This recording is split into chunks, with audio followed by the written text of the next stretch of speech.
The red dust of Mars swirled around Dr. Alexandra Morgan as she brushed away at what looked like an ordinary rock formation. She had been working at this dig site for 3 months now, and her team was starting to lose hope. They came looking for signs of early human settlement attempts from the 2080s, but found nothing of note so far. Alexandra wiped sweat from her brow and took a sip of water. The Martian summer was brutal, even in her climate-controlled suit. She tapped the rock with her specialized hammer one more time, and to her surprise, it made a hollow sound. "That's strange," she muttered to herself. She tapped again, and this time a small piece crumbled away, revealing something shiny underneath. Her heart began to race. She reached for her smaller tools and carefully cleared away more of the rocky cover. "Ben, get over here," she called to her assistant. Ben Lawson, a young graduate student with bright eyes and endless energy, rushed over. "Did you find something, Dr. Morgan?" "Look at this," she said, pointing to what was now clearly a metallic surface beneath the rock. Together they worked for the next hour, revealing more of the strange material. It wasn't like anything she had ever seen before. It had a bluish tint and seemed to shimmer slightly when the sunlight hit it at certain angles. "This can't be from the 2080s settlement attempts," Ben said. "The composition is... I've never seen anything like this." Alexandra nodded in agreement. "Let's take some samples back to the lab." Later that night, Alexandra sat in her small lab at the Mars Research Station, staring at the results on her screen. She ran the test 3 times, but the answer was always the same. "This is impossible," she whispered. According to the carbon dating, the metal was over 15,000 years old. That couldn't be right. Human civilization itself was only about 10,000 years old. And space travel? That was barely a century old. Alexandra decided to send the data to her colleague on Earth, Dr. Paul de Rivera. He was the best in the field and would know if her equipment was malfunctioning. 3 days later, she received his reply. "Tests confirmed, dating accurate. What have you found, Alex?" The discovery quickly drew attention. The Galactic Union Science Division sent a team to her site. They were mostly human scientists with a few representatives from allied alien species. Alexandra didn't mind sharing her find with fellow researchers, but she was troubled by another group that had suddenly shown interest in her work. The Zarkesh Empire had sent observers to Mars. They claimed it was standard procedure for significant discoveries, but Alexandra had never seen them show such interest in human archaeology before. The Zarkesh were a powerful reptilian species with a vast empire spanning dozens of star systems. They had been watching human expansion into space with growing unease. One evening, as Alexandra was walking back to her quarters, a tall man she had never seen before approached her. "Dr. Morgan? My name is Jack Harrison. We need to talk urgently," he said in a hushed voice. Alexandra looked at him suspiciously. "Who are you? You're not with the science division." "No, I'm not. But I know what you found, and you're in danger. The Zarkesh aren't here just to observe." "How would you know that?" she asked. Before he could answer, alarms began blaring throughout the station. "What's happening?" Alexandra shouted over the noise. Jack grabbed her arm. "They're here. We need to go now." "Who's here?" "Zarkesh commandos. They've come for your research and the artifacts." Alexandra pulled away. "I'm not going anywhere until you explain who you are." Jack sighed. "I'm Commander Jack Harrison of the Guardians. We're a secret organization that has existed for thousands of years to protect humanity's true history. And right now, I'm your only chance of survival." As if to confirm his words, an explosion rocked the building. The lights flickered and emergency systems activated. "My research, all my samples," Alexandra cried. "We have to leave them. I have copies of your data. Come with me if you want to live," Jack insisted. With no choice, Alexandra followed him through the emergency corridors of the station. They passed panicked researchers running in all directions. Through a window, she caught a glimpse of Zarkesh soldiers in their distinctive armor storming the main research facility. Jack led her to a small hangar where an unmarked ship waited. It was sleek, and unlike the bulky human vessels she was familiar with. "What is that?" she asked as they rushed inside. This is the Remembrance. She's faster than anything the Zarkesh have, Jack said as he quickly started the ship's systems. As they lifted off, Alexandra saw her research station in flames. Tears filled her eyes. My team, Ben. I'm sorry, Jack said quietly. The Zarkesh don't leave witnesses when they're after something this important.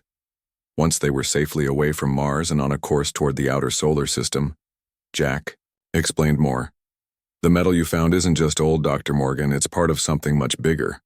A warship, one of many that humanity built long before we're supposed to have invented the wheel. Alexandra looked at him in disbelief. That's not possible. There's no evidence humans were that advanced 15,000 years ago. There's no evidence because it was hidden, deliberately erased from our history, Jack explained. Humanity once commanded the stars. We had technology far beyond what we have today. But after a devastating war, our ancestors made a choice to hide that technology and retreat to Earth, erasing all knowledge of our spacefaring past. Why would they do that? To protect future generations. To give humanity time to mature morally before reclaiming such power. Jack's face was solemn. The Guardians have kept this secret, guiding humanity's development from the shadows, waiting for the day when we would be ready to learn the truth. Alexandra stared out the viewport at the stars. Everything she knew about human history was wrong. And the Zarkesh, how do they fit into this? They know parts of the truth. Their ancient records speak of a powerful human empire that once threatened their ancestors. They've been watching us, waiting for signs that we might rediscover our heritage. Jack looked grim. Your discovery was that sign. Alexandra tried to process everything. Where are we going? To Neptune's moon, Triton. We have a hidden facility there where you'll be safe, and where you'll meet others who can tell you more about your discovery and what it means for the future of humanity.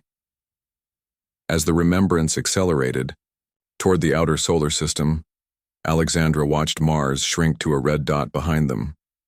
Her old life was gone. Ahead lay mysteries older than civilization itself. Her journey to uncover humanity's hidden past had only just begun. The journey to Neptune's moon Triton took 3 days.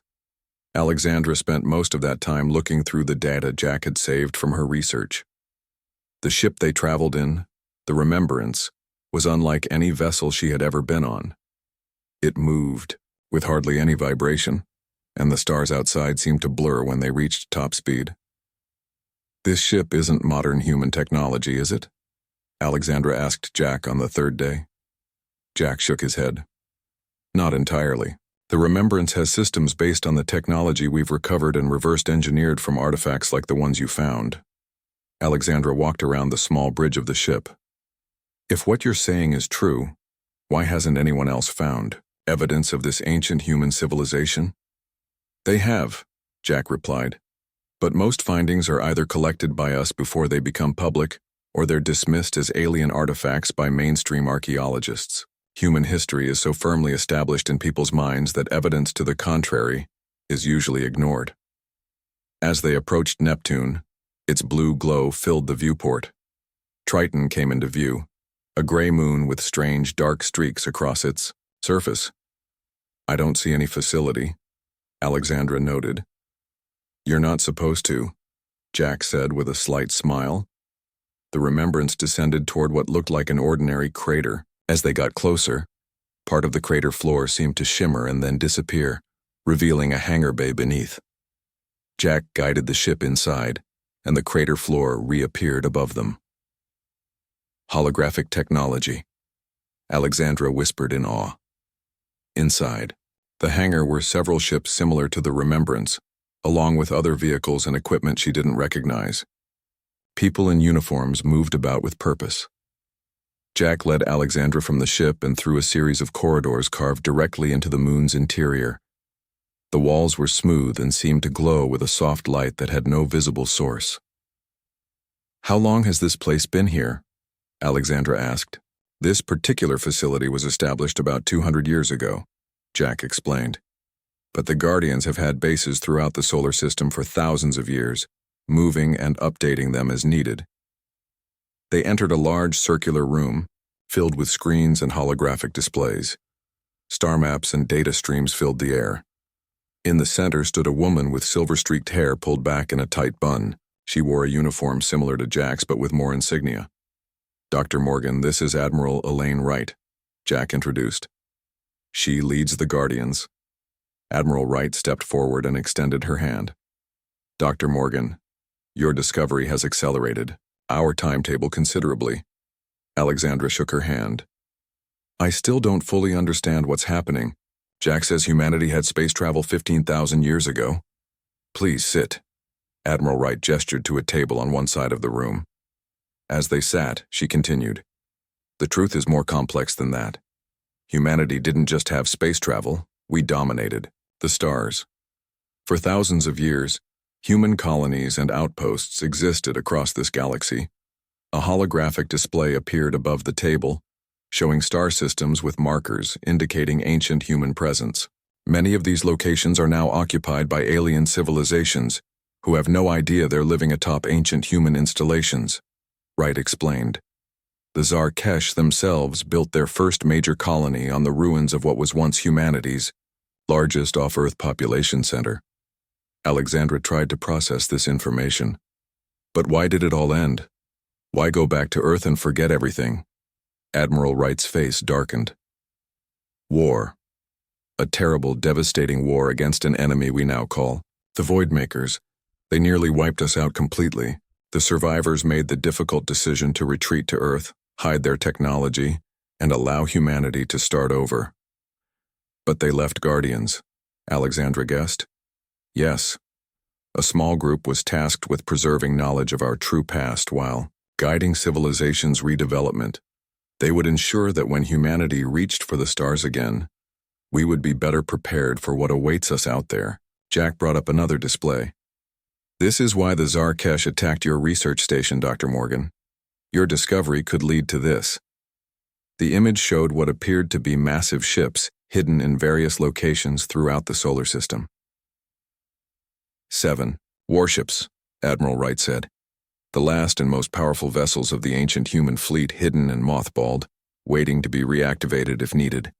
Your metal fragments came from the outer hull of one of them."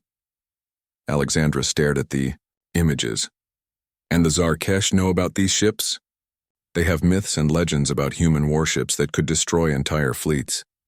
They never believed they were real until your discovery provided proof." A young officer rushed into the room. "Admiral, we've decoded transmissions from the Zarkesh fleet. They've tracked the Remembrance's course. They know we're on Triton." Admiral Wright's expression hardened. "How long do we have?" "Their battle fleet will arrive in the system within 48 hours. The Admiral stood. "Begin protocol awakening immediately. Alert all Guardian cells in the system." The officer hurried away, and Wright turned to Alexandra. "Dr. Morgan, I had hoped to ease you into this gradually, but time is no longer on our side. I need to ask you to officially join the Guardians." "Me? But I'm just an archaeologist." "You're an expert in xenoarchaeology with fresh eyes and a brilliant mind. Your expertise will be crucial for reactivating the ancient technologies. Some systems have been dormant for so long that even our best people struggle to understand them." Alexandra looked at Jack, who nodded encouragingly.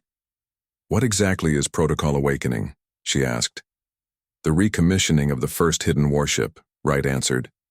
"The eternal vigilance, concealed within Saturn's rings for 15 millennia." "And if I say no?" Admiral Wright looked at her seriously. "Then we'll provide you safe passage to Earth. But I must warn you, the Zarkesh won't stop with us. Once they confirm the existence of the ancient ships, they'll do everything in their power to destroy humanity before we can reclaim our heritage. They fear us, Dr. Morgan. They remember what humans were capable of even if we don't." Alexandra thought about her research station on Mars, about Ben and her team who had died because of her discovery. She thought about Earth, vulnerable and unaware of the danger approaching. "I'll help," she said finally, "but I want full access to all information about our past. No more secrets." Admiral Wright smiled. "Agreed. Jack will take you to the archives and then to your quarters. Rest while you can, Dr. Morgan. Tomorrow, we begin the process of awakening humanity's past. As Alexandra followed Jack from the command center, warning lights began to flash throughout the facility.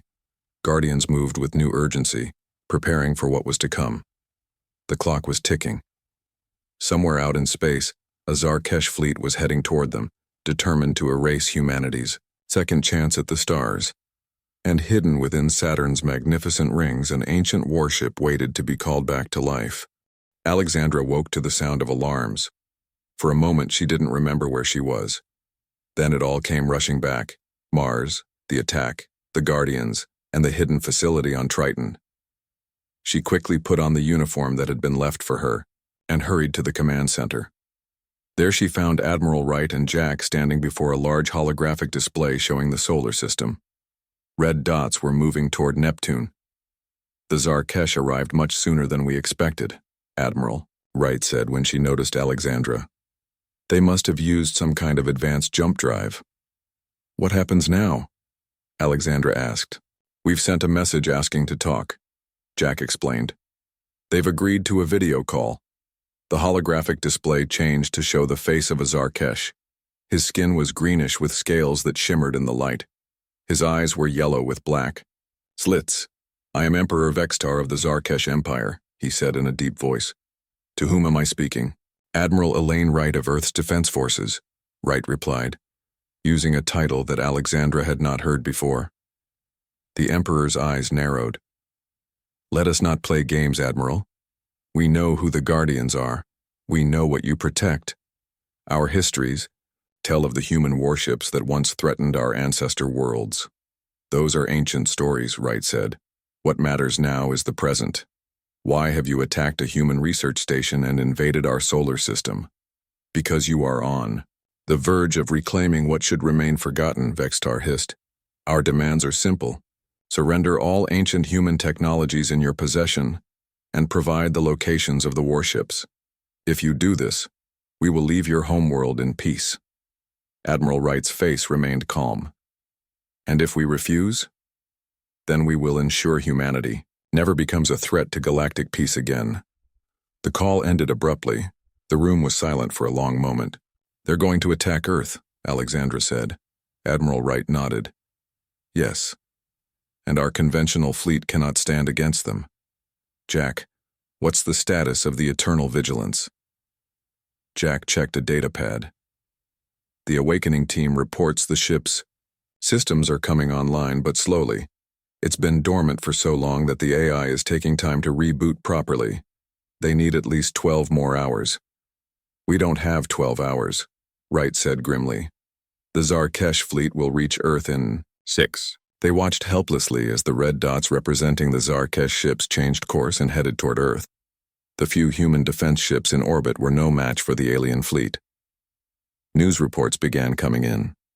The Zarkesh were targeting orbital defense platforms first, destroying them with ease. Then they started hitting major population centers with precision strikes. We need to do something, Alexandra cried as the death toll climbed. Admiral Wright made a quick decision. Jack, prepare the remembrance. We're heading to Saturn immediately. Alexandra, you're coming with us. What can I do? Alexandra asked as they hurried to the hangar. The bar. Eternal Vigilance has a semi-conscious AI system. Your fresh perspective might help communicate with it better than our engineers who are too set in their ways. The remembrance streaked toward Saturn, pushing its engines to the limit. When they arrived, they found a small team of Guardians already working on a massive ship hidden within the rings. The ship was incredible, easily 20 times the size of the largest Earth vessel Alexandra had ever seen. It's beautiful, she whispered as they docked with it. Inside, the ancient warship was a maze of corridors and rooms filled with technology unlike anything in modern human society.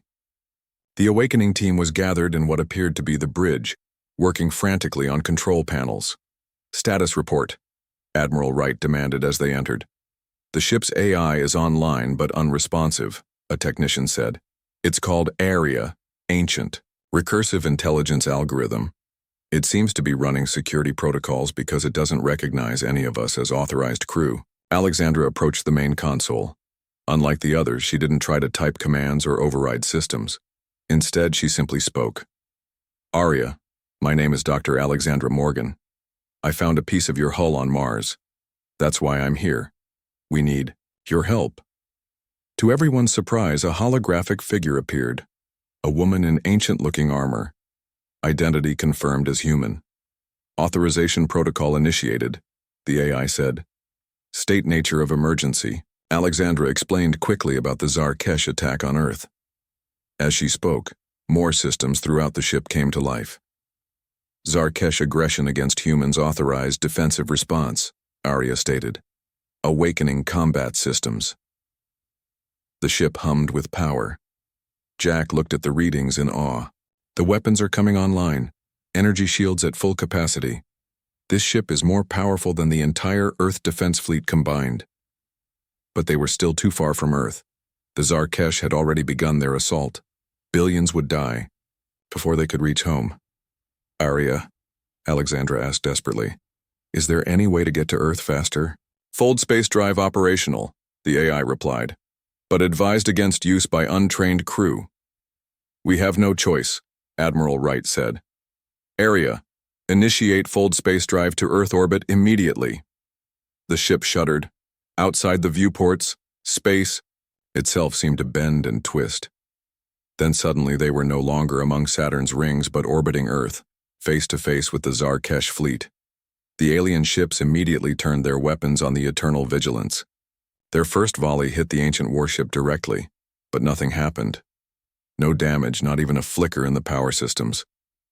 Arya is analyzing their weapons, Jack said, looking at a display. The ship is adapting its shield specifically to the Zarkesh technology. The Zarkesh fired again and again with the same result. Then Arya spoke. Attack pattern analyzed. Countermeasures ready. Permission to engage? Admiral Wright hesitated only briefly. Disable their ships if possible. We want to avoid unnecessary deaths. Acknowledged. The Eternal Vigilance fired, not with destructive beams or missiles, but with pulses of energy that washed over the Zarkesh ships. One by one, the alien vessels went dark, their systems completely shut down. Emperor Vextar's command ship was the last to be targeted. Before the pulse hit, he sent a final message. This is not over, humans. You have revealed yourselves too soon. The full might of the Zarkesh Empire will return, and next time, your ancient warship will not save you. His ship went dark like the others, drifting powerless in Earth orbit. The battle was over almost as quickly as it had begun. On the bridge of the Eternal Vigilance, Alexandra looked down at her homeworld, partially scarred by the Zarkesh attack but still alive. What happens now? She asked. Now, Admiral Wright said, we tell humanity the truth about their past, and we prepare for what's coming, because Vextar is right about one thing. This is just the beginning. The news of the ancient warship spread quickly across Earth. Videos of the Eternal Vigilance defeating the Zarkesh fleet were seen by billions. Governments around the world demanded explanations from Admiral Wright and the Guardians. Some were angry about being kept in the dark for so long. Others were frightened by what the ship represented. 3 days after the battle, Alexandra stood in a meeting room at the United Earth Council headquarters in Geneva. Leaders from every major nation were present, either in person or via holographic projection. Admiral Wright had just finished explaining the true history of humanity and the purpose of the Guardians. So you've been hiding this from us for thousands of years? The president of the North American Alliance asked. How many people have died in wars that could have been prevented with this technology? The technology wasn't hidden to control you, Wright explained patiently. It was hidden to protect you. Humanity wasn't ready. And who were you to decide that? Another leader demanded. Alexandra stepped forward. I had the same questions when I first learned the truth, but having seen what's out there, having faced the Zarkesh, I understand the caution. This isn't just about advanced ships or weapons. It's about a responsibility that extends beyond our world. The room quieted somewhat. Alexandra continued, but now we don't have the luxury of time for debate. The Zarkesh will return with a larger fleet. We need to find and activate the remaining warships before they do. The Council reluctantly agreed to support the mission. Teams of Guardian officers were assigned to locate each of the 6 remaining. warships hidden throughout the solar system. Alexandra and Jack would lead the mission to Mercury, where the second ship, the Sovereign Memory, was hidden deep within the planet's mantle. As they prepared to leave Earth aboard the Remembrance, Jack seemed troubled. "What's wrong?" Alexandra asked. "I've been a guardian all my life," he said. "I was raised to believe we were protecting humanity by keeping the past hidden. Now everything is out in the open, and I'm not sure if we did the right thing all those years." Alexandra placed her hand on his arm. "History isn't always simple, Jack. Maybe there was no perfect choice. All we can do now is move forward." The journey to Mercury took less than a day with the Remembrance's enhanced drives. The planet was a barren, sun-scorched world, its surface reaching temperatures that would melt lead during the day. They would need to time their landing carefully during Mercury's brief night cycle. "The ship is hidden 50 miles beneath the surface," Jack explained as they prepared for descent. "The ancients created a network of tunnels leading to a large chamber. We'll need to navigate those tunnels and activate the ship's systems from within." Their landing was smooth, and they quickly deployed. A drilling vehicle designed to withstand Mercury's harsh conditions. The machine burrowed through the crust, following coordinates provided by the Guardian archives. After several hours, they broke through into an artificial tunnel. The walls were made of the same strange metal Alexandra had first discovered on Mars.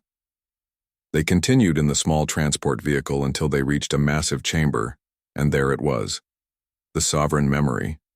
Smaller than the Eternal Vigilance, but still impressive, with elegant lines that suggested both power and speed. "It's a scout ship," Jack explained, "designed for exploration and rapid response rather than main battle operations." They boarded through an airlock that recognized their human DNA. Inside, the ship was dark and silent. Using what they had learned from the Eternal Vigilance, Alexandra approached the main console on the bridge. "Hello, are you awake?" she called. Out no response came. Unlike Area, this ship's AI didn't immediately activate. "The systems may be in deeper hibernation," Jack suggested. "Let's try the engine room." They made their way through the ship, using handheld lights to navigate the dark corridors. In the engine room, they found control panels similar to those on the Eternal Vigilance. Alexandra began the startup sequence while Jack monitored the power levels. Suddenly, lights flickered on throughout the ship.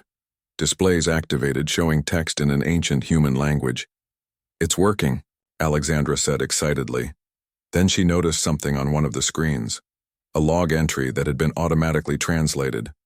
She began reading, and her excitement faded. "Jack, look at this," she said quietly. He came over and read the log. It described a military operation from before the great fall of human civilization. The Sovereign Memory had been part of a fleet that had blockaded an alien world, cutting off supplies until the population surrendered. Millions had died during the blockade. Another log detailed the forced relocation of an alien species from their homeworld to make room for human colonists. A third described weapons tests that had rendered an entire moon uninhabitable. "These aren't the actions of people protecting themselves," Alexandra said. "These are the actions of conquerors." Jack's face was grim. There are always multiple sides to history. The Guardian's records focus on humanity's achievements in the war against the Voidmakers, but clearly there were darker chapters too. Alexandra sat down, troubled by what she had learned. "If we reactivate these ships, if we reclaim this technology, what's to stop us from becoming like our ancestors? What if we're making a terrible mistake?" Before Jack could answer, an alert sounded. A message from Admiral Wright appeared on the main screen. "The Zarkesh have returned sooner than expected," Wright said, her face tense with worry. "They've brought allies, other species who also remember the old human empire. Their combined fleet makes the first attack force look like a scouting party. We need the Sovereign Memory operational immediately." "We'll have it ready," Jack promised. "How many of the other ships have been found?" "2 more are active. The 4th team is close, but even with 4 ships, we'll be outgunned. There's something else." Wright hesitated. "I've activated the Pluto array." "The communication array?" Jack asked, looking surprised. "I thought that was a last resort." "It is," Wright agreed. "But we've run out of options. If there's anyone out there who can help us, we need them now. The transmission ended. Alexandra turned to Jack. What's the Pluto array? A powerful communication device hidden on Pluto. It was built to send signals far beyond our solar system. But I'm not sure who Admiral Wright expects to answer. As far as I know, there are no human outposts left in other star systems. Alexandra looked at the ancient logs again, thinking about the moral questions they raised. But with the Zarkesh fleet approaching, philosophical debates would have to wait. Let's get this ship running, she said. Whatever humanity was in the past, we need to survive the present if we want to build a better future. The Sovereign Memory joined the Eternal Vigilance in Earth orbit, along with 2 other recovered warships, the Dawn Seeker and the Final Word. Together they prepared to meet the incoming Zarkesh coalition fleet. Admiral Wright had gathered all available human ships as well, but even with the 4 ancient warships, they were badly outnumbered. Alexandra worked frantically on the bridge of the Sovereign Memory, trying to unlock more of its weapon systems before the enemy arrived. I found something, she told Jack. According to these files, the Pluto array isn't just a communication device. Jack looked up from his console. What do you mean? It's a beacon designed to activate something called sleeper colonies. Does that mean anything to you? Jack's eyes widened. There were rumors among the highest-ranking Guardians, stories about colony ships that left before the fall, but I always thought they were just legends. Alexandra pulled up more files. They weren't legends. Before the war with the Voidmakers, humans sent colony ships to distant stars, ships designed to travel for thousands of years if necessary, with people in suspended animation. The Pluto array was built to wake them up when Earth needed them.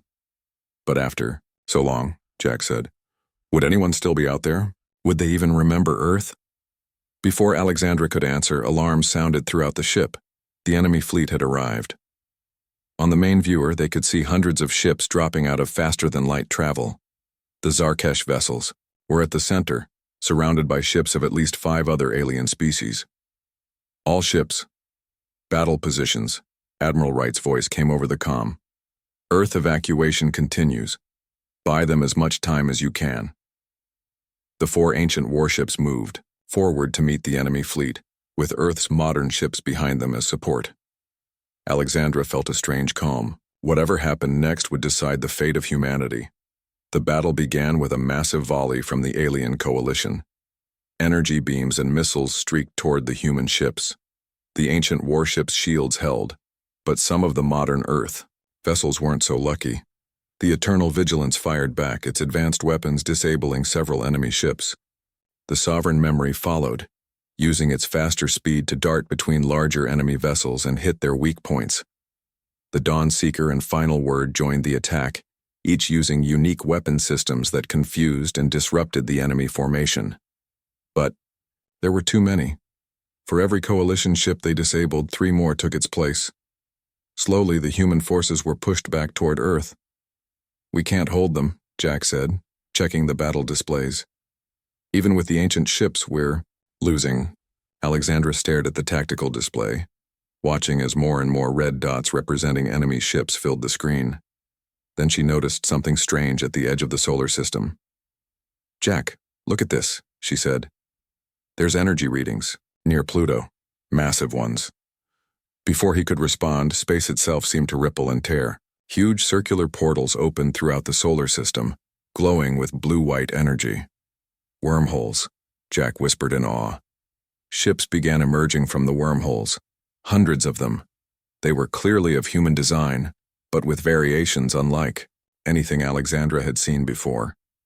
Some were sleek and crystalline, others looked almost organic, and still others appeared to be made of pure energy. This is Admiral Niall Chen of the Nova Terran Fleet. A voice came over an open channel. We received the awakening signal. Earth called and we have answered. More voices joined in. Alpha Centauri Defense Force standing by. Proxima Coalition ships ready to engage. Sirius Republic Fleet reporting in. The new arrivals quickly engaged the Zarkesh Coalition. Their technology was different from both the ancient warships and modern Earth vessels. They had clearly developed along their own paths over thousands of years. but they were undeniably human in origin and purpose. Who are they? Alexandra asked in wonder. The colony ships, Jack replied. They made it, they survived and thrived on other worlds. The tide of battle shifted dramatically. The coalition forces found themselves caught between the ancient warships and the newly arrived human fleets. Emperor Vextar's command ship attempted to retreat, but was surrounded. This is Admiral Wright to all coalition forces. Wright's voice, broadcast on all frequencies. Your fleet is trapped. Surrender now and we will spare your lives. There was a long pause before Emperor Vextar responded. We surrender, but know this, humans. We fought not from hatred but from fear. Our ancestors remembered what yours were capable of. The old human empire was not benevolent. After the coalition ships powered down their weapons, representatives from all sides gathered aboard the Eternal Vigilance for peace talks. Alexandra found herself in a room with humans who looked mostly familiar, yet slightly different. Adaptations from living on different worlds for thousands of years. Admiral Chen of the Nova Terrans explained how their colony had survived and evolved. We were visited by guardians throughout our history, he said. They prepared us for this moment of reunion, telling us that one day Earth would need us. As the talks continued, Alexandra pulled Jack aside. I've been thinking about what we found in the Sovereign Memories logs about the old Empire's actions. And now, with all these human offshoots together again, we have a choice to make. What kind of choice? Jack asked. About who we want to be this time around, Alexandra replied. We could try to rebuild the old empire, dominate the galaxy again, or we could choose a different path. When the formal talks resumed, Alexandra asked to speak. To her surprise, they allowed her to address the gathered representatives. We stand at a crossroads, she began. Our ancestors built a civilization that spanned the stars, but they made mistakes. Terrible ones that other species still fear today. Now we have a second chance. Not to repeat the past, but to learn from it.